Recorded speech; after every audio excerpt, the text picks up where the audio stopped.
সকলে অবগত আছেন যে ইতিমধ্যেই কুখ্যাত হামিম জাহিরি ওনার একটি আস্তানা, এই আস্তানার মধ্যে যত প্রকার অনৈতিক এবং অনইসলামিক যত প্রকার অপকর্ম ওনার আস্তানায় হয়তো আমরা জানতাম না।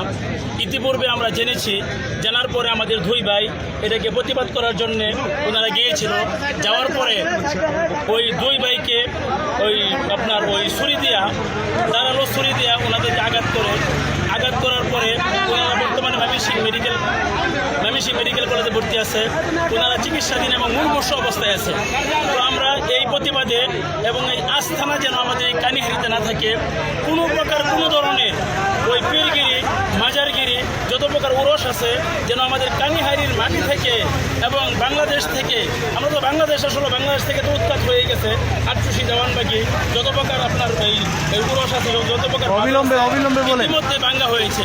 আমরা যাচ্ছি যে আমাদের এই কানিহারির মাটিতে কোনো মাজার, কোনো উরস এবং কোনো যারা যাবতীয় বদদিনী প্রচার করে মদ গাঁজা জুয়া, এগুলো আমরা আমাদের কানিহারির মাটিতে চাই না। এই জন্য আজকে আমাদের এই মানববন্ধন, এই জন্য আজকে আমাদের এই প্রতিবাদ থেকে আমরা প্রশাসনকে বলতে চাই যেন প্রশাসনের মাধ্যমে যেন এই আস্থানা যেন আজকে থেকে চিরতরে যেন উৎখাত হয়ে যায়। ধন্যবাদ সকলকে।